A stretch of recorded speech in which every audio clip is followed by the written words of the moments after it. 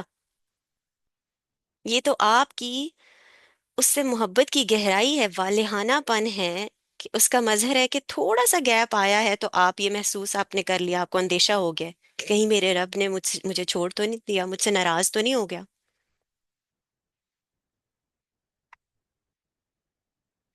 پھر ایک دوسرا اسپیکٹ بھی دیکھا جائے تو روایات میں آتا ہے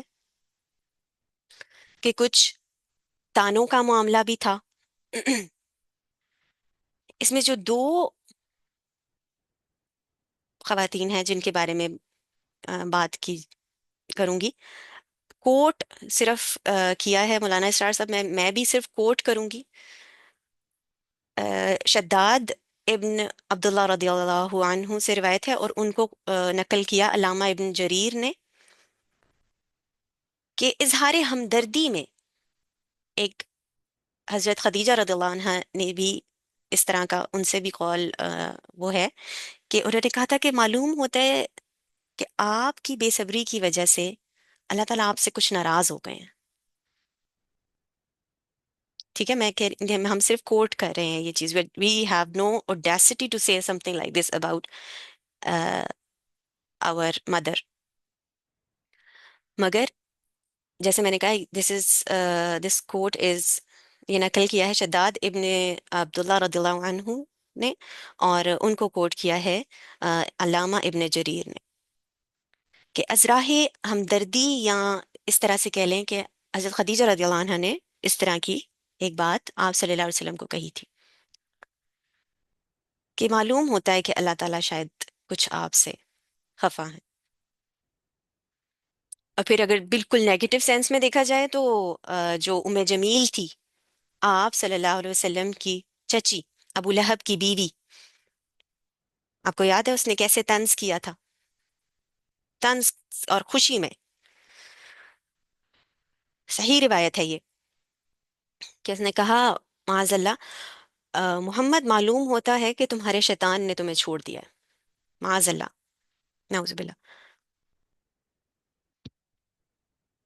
مذاق اڑانے لگ گیا۔ اب کہاں وہ معاملہ کہ راتوں کو آپ صلی اللہ علیہ وسلم جاگ رہے ہیں اور سورہ مدثر اور مزمل کی تعریف تلاوت کر رہے ہیں، ورتل القرآن ترتیلا، جس میں آیتیں نازل ہو رہی ہیں، تاکیدی حکم کیا جا رہا ہے۔ اب کیا خیال ہے جب وہ پڑھتے ہوں گے تو کیا ہمسائے جہاں دیوار جڑی ہوئی ہے، سب معلوم تھا نا، ابو لہب کو، اس کی بیوی کو۔ تو یہ وہ وقت تھا جب آپ صلی اللہ علیہ وسلم نے، یہ صحیح بخاری اور مسلم کی روایت میں بتانے لگی ہوں آپ کو، یہ وہ وقت تھا جب آپ صلی اللہ علیہ وسلم کئی راتیں اٹھ نہیں سکے تھے، رات میں قیام کے لیے. جب وحی کا سلسلہ منقطع ہوا کچھ ٹائم، تو اللہ کے نبی صلی اللہ علیہ وسلم کچھ راتیں رات کو قیام کے لیے، نماز کے لیے نہیں اٹھ سکے. جس پر پھر ام جمیل نے کہا تھا کہ محمد معلوم ہوتا ہے کہ تمہارے شیطان نے تمہیں چھوڑ دیا ہے. نعوذ باللہ.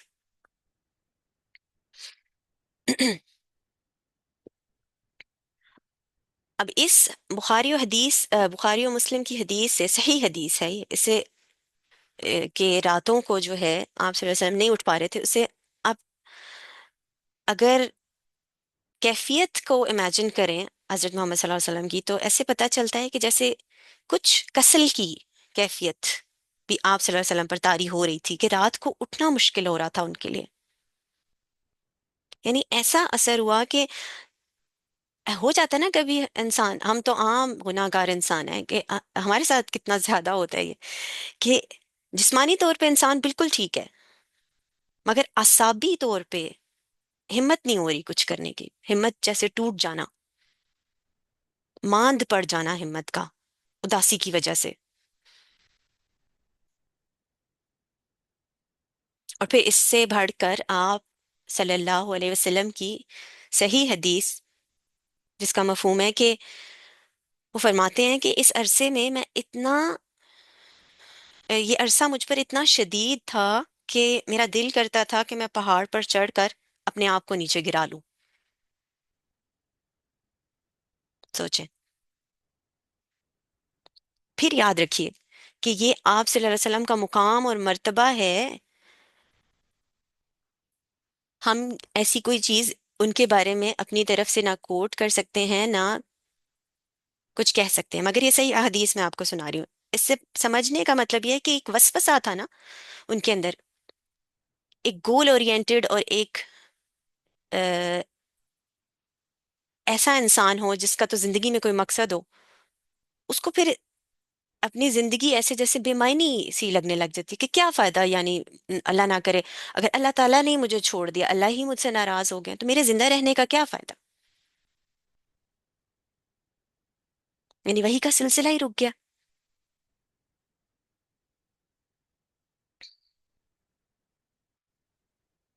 تو ان کے اعصاب، جیسے انسان کہتے ہیں نا، اعصاب ہی اتنے وہ جواب دے جائیں کہ رات کو اٹھنا مشکل ہو جائے. جسمانی طور پہ بالکل ٹھیک، لیکن ذہنی طور پہ پریشان.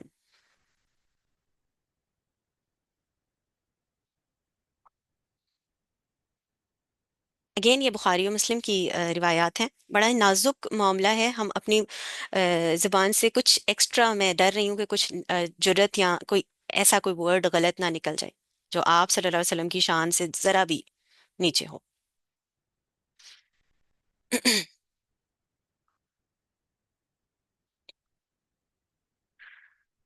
تو اس سے ہمیں پتہ یہ چلتا ہے کہ اللہ کے نبی صلی اللہ علیہ وسلم پر بھی اداسی آتی تھی، مایوسی آتی تھی، اور اس دور میں آئی جس کی وجہ سے پھر ان کو اتنے ہی پیارے طریقے سے ما ودعک ربک وما قلی کی تسلی دی گئی.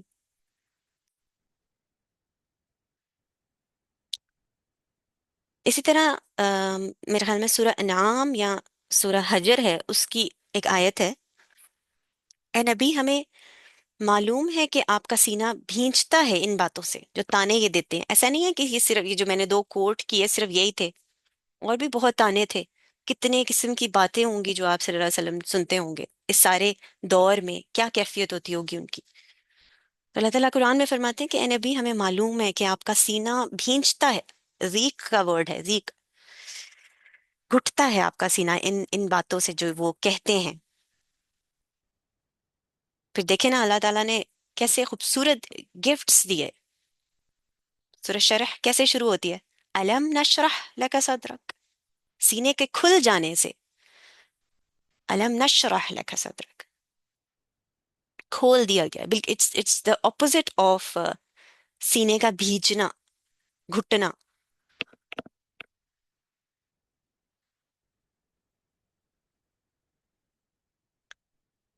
تو تین پارٹس کیے مولانا اسرار صاحب نے اس صورت کے. اس میں پہلی تین آیتوں کو جو ہے نا وہ ایسے سیپریٹ کرتے ہیں کہ یہاں پر فطرت وحی جو ہے آپ صلی اللہ علیہ وسلم کا عشق، اس وحی کے پروسیس سے، قرآن پاک سے، اور اس کا رکنا اور وہ والی کیفیت ان کے اوپر بہت زیادہ شاک گزرنا، یہ تانوں کی وجہ سے تھی یا جو بھی تھی، اس وجہ سے یہ کیفیت ہوئی کہ شاید میرا رب جو ہے مجھ سے ناراض ہو گیا ہے، شاید میرا رب مجھے چھوڑ گیا۔ ان آیات میں آپ کو پھر تسلی دی گئی، ما ودعک ربک وما قلی، اور وہ نشانیاں جن کی قسم کھائی گئی ہے یہاں پر، وہ دن اور رات، روشنی بھی ضروری ہے، تاریکی بھی ضروری ہے، بلندی کا اپنا مقام ہوتا ہے، پستی کا اپنا۔ انسانی نفسیات کے حساب سے بھی دیکھا جائے تو مسلسل روشنی جو ہے ایکچولی ٹارچر ہوتی ہے، جیسے دن ضروری ہے ویسے رات ضروری ہے، جیسے حرکت ضروری ہے ویسے سکون اور خاموشی بھی ضروری ہے۔ اور یہ بات نوٹ کریے گا، جیسے وحی کا آنا ضروری ہے ویسے ہی اس میں بریک آنا بھی ضروری ہے۔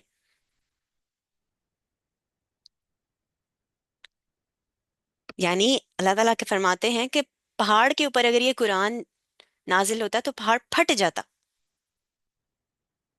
تو یہاں ہم اس سے یہ بھی سمجھ سکتے ہیں کہ اللہ تعالیٰ یہ سمجھا رہے ہیں کہ آپ اس کا تحمل نہیں کر پائیں گے، تھوڑا تھوڑا کر کے، آہستہ آہستہ کر کے، تاکہ آپ کا دل اس کو سہار جائے، اور جیسے جیسے مواقع آئیں اور آپ کو ضرورت ہو، آپ کو ڈھارس ملے، آپ کو اس سے تقویت ملے، آل ان ون نہیں، تھوڑا تھوڑا کر کے، جیسے وہی کا آنا ضروری ہے ویسے ہی اس میں وقفہ اور گیپ آنا بھی ضروری ہے۔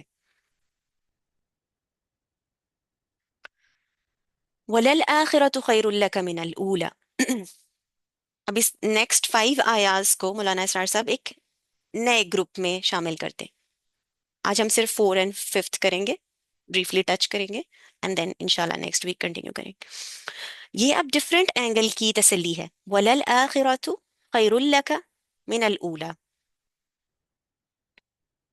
اضافی کیفیت ہے، نا امیدی کی جو کیفیت ہے، یعنی ایسی کچھ محسوس کر رہا ہو انسان کہ میری کوششیں کسی نتیجے، مطلب کچھ نظر نہیں آ رہا، کوئی ظاہر نتیجہ، کوئی فوری طور پہ، تو تسلی دی جا رہی ہے کہ جو والآخرۃ خیر لک من الاولی، یعنی کہ جو آنے والا وقت ہے وہ اس وقت سے بہت بہتر ہوگا۔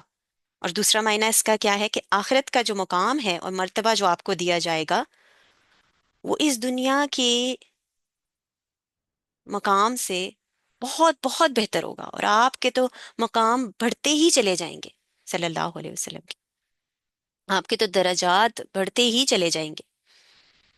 ایک انتہائی خوبصورت انجام ہے اور نتیجہ ہے جو آپ کا منتظر ہے، آپ ناکام اور نامراد نہیں ہوں گے۔ ایک ری ایشورنس دی جا رہی ہے اللہ تعالیٰ کی طرف سے، وَلَلْآخِرَةُ خَيْرٌ لَكَ مِنَ الْأُولَى۔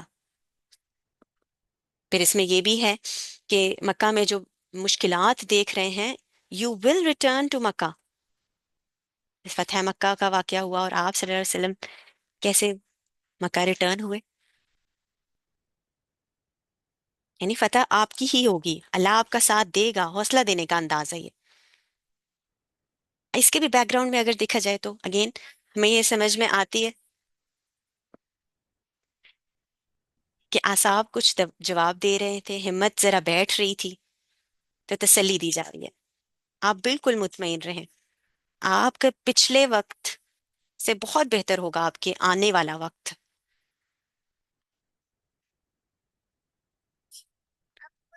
پچھلی صورتوں میں آیا تھا وہاں ان لنا للآخرۃ والأولی، ہمارے ہی تو اختیار میں ہے آخرت اور جو کچھ بھی اس سے پہلے ہے، یعنی یہ دنیا بھی اللہ کے اختیار میں ہے۔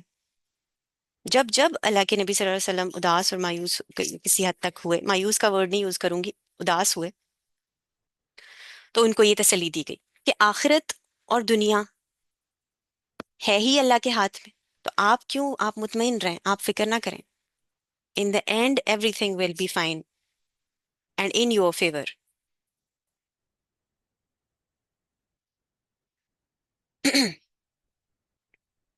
وَلَلْآخِرَةُ خَيْرٌ لَكَ مِنَ الْأُولَى وَلَسَوْفَ يُعْطِيكَ رَبُّكَ فَتَرْضَى۔ اینڈ شیورلی آپ کا رب آپ کو اتنا دے گا کہ آپ راضی ہو جائیں گے. یعطی کا میں اوپن میننگز ہیں، کوالٹیٹیو اینڈ کوانٹیٹیو، دونوں کی بات ہو رہی ہے. اتنا دے گا کوانٹیٹیو، اور کوالٹیٹیو یعنی وہ جو کچھ دے گا، کیا دے گا اس کی وضاحت نہیں ہوئی. اتنا دے گا کہ آپ راضی ہو جائیں گے. یعنی دنیا کی کامیابیوں کے حساب سے دیکھا جائے تو فاتح کی حیثیت سے آپ مکہ میں داخل ہوں گے، اور پھر یہ جو قبائل ہیں عرب کے، وہ فوج در فوج اللہ تعالیٰ کے دین میں داخل ہو رہے ہوں گے. جو آج آپ کا مذاق اڑا رہے ہیں، یہ گروپس در گروپس آپ کے دین میں، اللہ کے دین میں شامل ہو رہے ہوں گے. پھر آخرت میں دیکھا جائے تو مقام محمود، اللہ کے نبی صلی اللہ علیہ وسلم کا مقام، آتی محمد الوسیلۃ والفضیلہ وبعث مقام محمود الذی وعدت، ہم پڑھتے ہیں نا اذان کے بعد کی دعا، مقام محمود. اور پھر شفاعت، شفاعت کبریٰ جو اللہ کے نبی صلی اللہ علیہ وسلم کو عطا کی جائے گی. اور پھر اللہ کے نبی صلی اللہ علیہ وسلم کی ایک حدیث سے ہمیشہ یہ ملتا ہے کہ اس کا مفہوم ہے کہ میرے لیے پوری زمین کو پوری زمین کو میرے سامنے لپیٹ دیا گیا ہے. میں نے مشرق اور مغرب سب دیکھا ہے، اور میری امت کی اس زمین کے ہر حصے پر حکمرانی ہوگی، حکومت قائم کرے گی میری امت. تو یہ سب کیا ہے؟ وَلَسَوْفَ يُعْطِيكَ رَبُّكَ فَتَرْضَىٰ. آپ پریشان نہ ہو، آپ اداس نہ ہو. آپ کا رب آپ کو ان قریب اتنا دے گا، آپ کا آنے والا وقت اتنا بہترین ہوگا کہ آپ راضی ہو جائیں گے.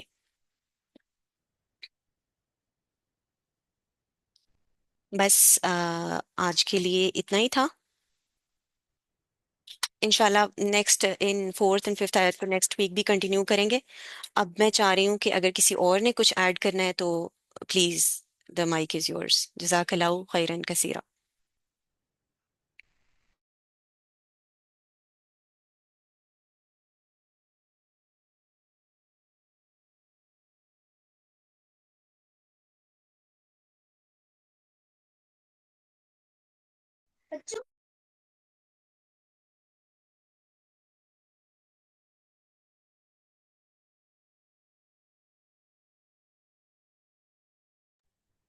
Misbah you want to add some thing?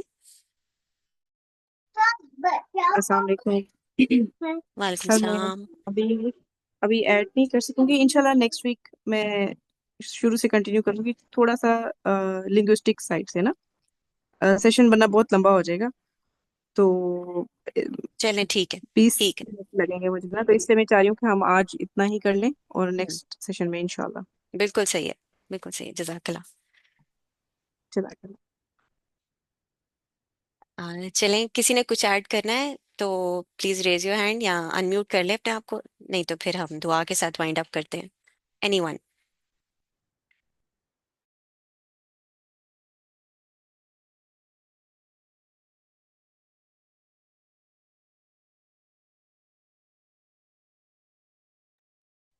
تھوڑا سا ہوم ورک دے رہی ہوں میں آپ لوگوں کو.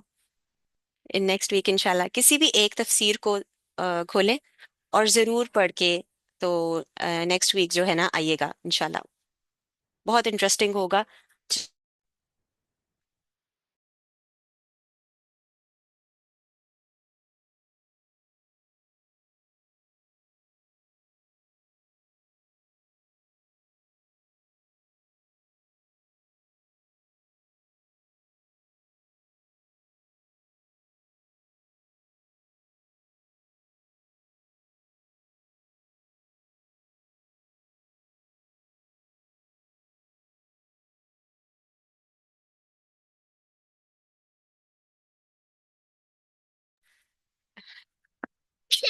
I'm sorry.